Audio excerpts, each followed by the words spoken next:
Hello थोड़ा शुरू से आइएगा ना।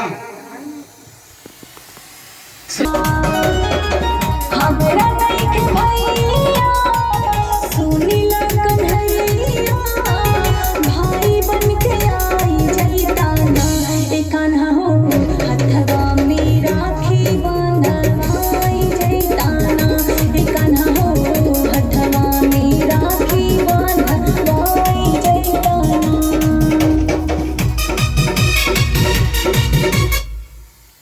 इसको तो अच्छा से बोल दीजिए, हाथवा में झूले है ना।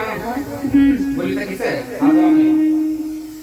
ए कान्हा हो हथवा में राखी बांधवाई जइता ना ए कान्हा हो हथवा में राखी बांधवाई जइता ना।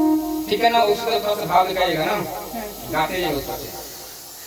बनके आई जइता ना ए कान्हा हो हथवा में राखी बांधवाई जइता ना ए कान्हा हो हथवा में राखी बांधवाई जइता ना।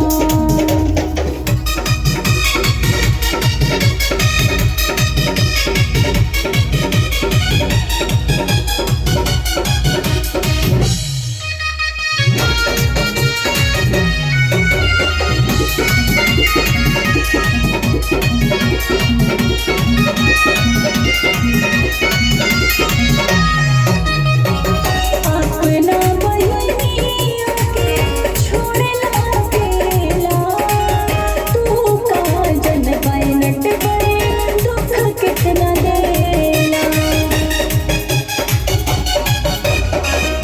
अपना बहिनिया के छोड़ला अकेला तू काजन बैनट बड़े दुख कितना देला। द्रौपदी के भैया बंसी बजैया रजिया बचाई जइता ना ए कान्हा हो हथवा में राखी बांधवाई जइता ना ए कान्हा हो हथवा में राखी बांधवाई जइता ना।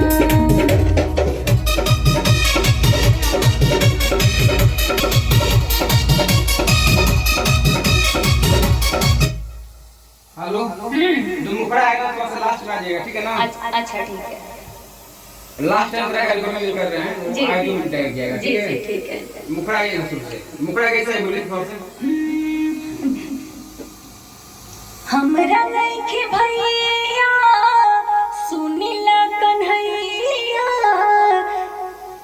हमरा नइखे भैया सुनिला कन्हैया भाई बनके आई जइता ना ए कान्हा हो हथवा में राखी बांधवाई जइता ना ए कान्हा हो हथवा में राखी बांधवाई जइता ना। ठीक है आइएगा ना।